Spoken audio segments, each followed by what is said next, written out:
sure no nwanne gị tupu inye invitation maka ọ bụrụ friend gị ọ bụrụ na ọ naghachi ezi ị ga-akwụ nnukwute ụgwọ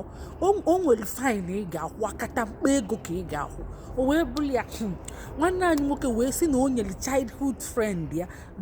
invitation ka ọ bịa ọ ṅụrụ iyi chịrị aja taa si na ọ ga-ana ma ọ bịa na ka ọ bịa neghere anya na o ji ego n'ọjọs ka afọ onye siri ya na ọ na-abịa ka o wee dịrị ya izi ịma na inye mmadụ invitation fotokọpịa paspọtụ gị isi na ọ na-abịa ịnọ be gị ọba azụ ụlọ ije kwụba hotel reservation normally mmadụ kwesịrị ịbịa ma ị nwere ego akpa gị ka aka ị ga-abịa nwe ndị na-abịa maka music show nwe ndị na-abịa maka comedy show nya afụkwara anya na ị na-eme ezigbo ihe na-enweta ego ọ bụ ego ka atụ so onye a ọ bụ nnọọ ube n'aka akụta mpụta onwekwa ihe o nwere ọ na-eklem n'etu ọnụ si na onwe nwanne anyị nwoke wee were invitation nye ọbịa wee waa afọ ozikwa ya anya ọmịa olu mgbe ọ gara afọ ozi ya ndị nwe obodo wee jide nwanne anyị nwoke n'onu wee jidie na nek wee sị ya na ọ ga-akwụ akata mkpọ ego ifu ego a sị na ọ ga-akwụ ọbụkwa obere ihe maka fine maka ihe ọmara na elu ọmara na ọ bụrụ nwanne o wee na-ebe si ọ bụrụ na nwanne na ọka karịa mma nke a bụ nọọ childhood friend ya ifugo ihe mmadụ na-eme ibi mmadụ bịa ọ na-anyụchasị chensi ụzọ ka ndị ọzọ ghara ịgafe isi oge gbajie now enye gị bil ọ na-akwụ nwayọọ tirili ọkwụcha anya ndị ofe mmanụ fa na-abak stab fa na-abak bat nya fa bụ iru abụọ ịtros na onye bụ na mmadụ nọkọta ọgbaba ala nya kịta nwanne anyị nwoke jizi hard earn income ya nya sweat na-akwụghachi ụgwọ ihe ọmara ịbịa kịta na United Kingdom ọkụ ifuru ndị Yoruba na-agba ala na streeti ọkwa ezigbote ala na-atụtụ afịfịa maka ọ bụ ihe ya metecha onwe nke nnọ na bọs ọ na-ekwu wala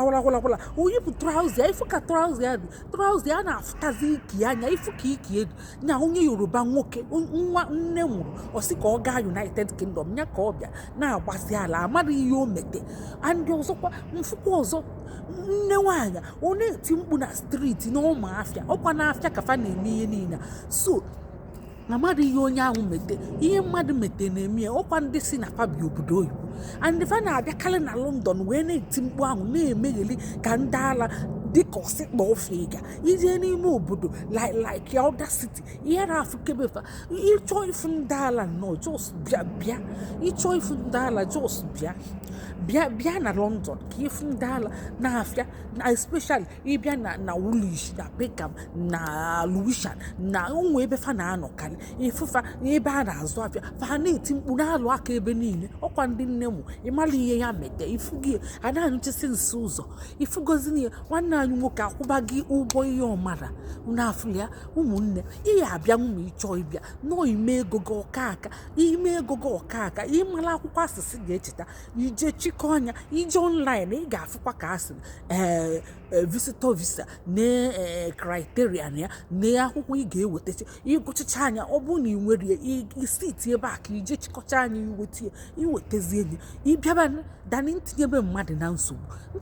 na nsogbu adịrọ mma ndewonu ndị be anyị ka emesịa na afa m bụlọọlọ Nneka Ijelenze ọ bụ na mba Eliza ka nsị na-ewetara unu ozi ọma tinyere na anyị aka n'akara ịfụnanya ma kesakwa anyị ka ndị na-amara amara makakwa ije nye mmadụ invitation especially ọ bụrụ nwanne gị ọ bụrụ friend gị ịkwụbakwa ụgwọ ihe iliri ịkwụba ụgwọ ihe ịmara na-afụ gị ndị Yoruba bụ mma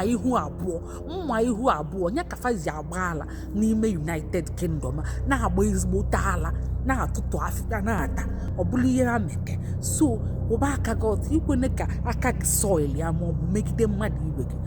ka eme na anyị akara ịfụnanya ma kesakwa anụ ka ọ dị na mgbe ọzọ daalụ n'oo.